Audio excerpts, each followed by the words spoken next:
Mr. Speaker, this morning I laid the 2018-2020 annual report of the Department of Financial Assistance, as prescribed by the Financial Assistance Act 2001.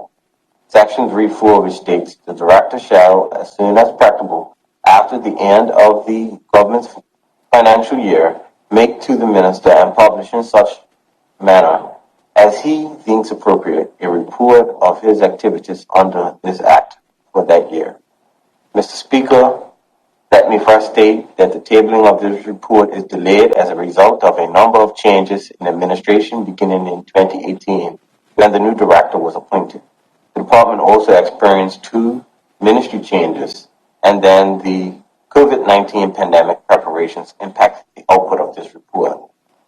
Mr. Speaker, the annual report highlights some significant results achieved during this reporting period, which include reduction in the number of client complaints, reduction in the number of complaints to the Ombudsman's Office, reduction in the number of appeals to the DFA Review Board, enhanced monitoring and control of expenditure, implementation of new internal policies and procedures, improved audit reviews, improved governance and management of client case files, and front-end Ministerial discussions and mapping of financial assistance reform initiatives.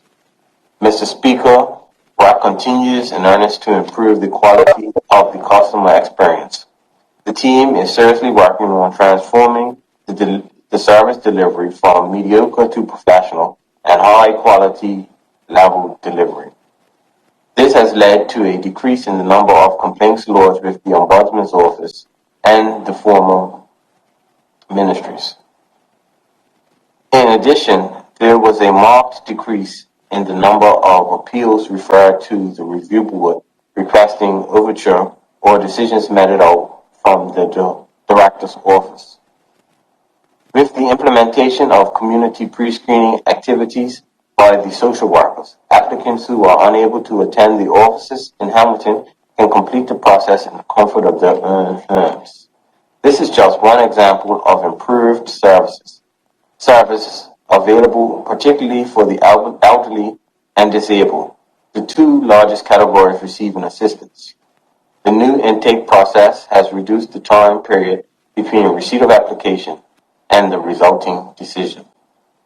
Mr. Speaker, the report provides information that demonstrates ongoing work being performed to maintain fiscal responsibility by enhancing the monitoring of expenditures and reducing the risk of fraud.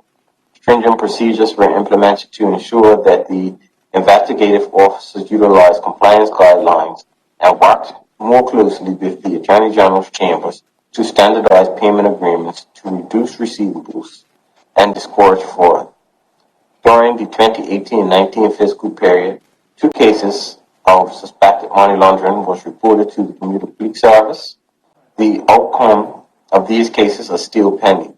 Approximately 12 cases were referred to chambers for review and instructions during this combined period.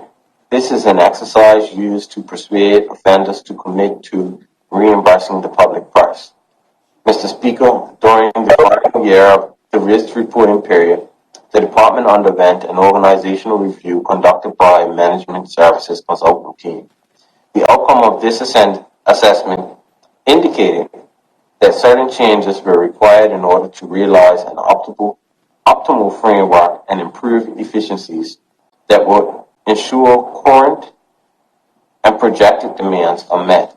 In addition, teams were changed and case management functions were evenly distributed amongst workers to promote quality, improve quality of work.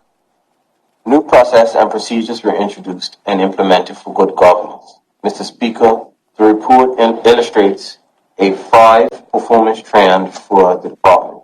It remains that the categories from highest participants to lowest is pensioners, disabled, earnings low, able-bodied unemployed. The highest expenditures are rent, nursing homes, food, and insurance.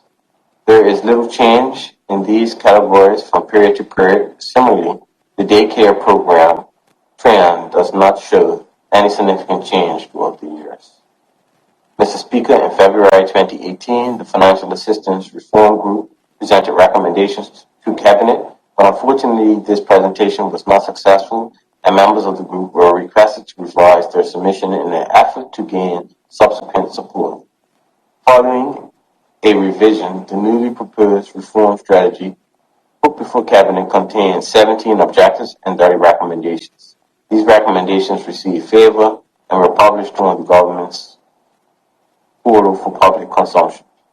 The department began the consultative process in an effort to prioritize and establish the phased approach to garnish a successful implementation. The first recommendation to restructure the department was completed by the end of this reporting period. There will be more transformation and reporting on reform initiatives in the future. Mr. Speaker, the Ministry would like to take this opportunity to thank the Department of Financial Assistance team, all partners who collaborated to support the work that is being carried out. These efforts will ensure that Bermudians gain access to services that will assist them to sustain a respectable level of living. It is the goal of the Ministry to go a step further to position Bermudians in gainful and respectful opportunities in the local workforce. Thank you, Mr. Speaker.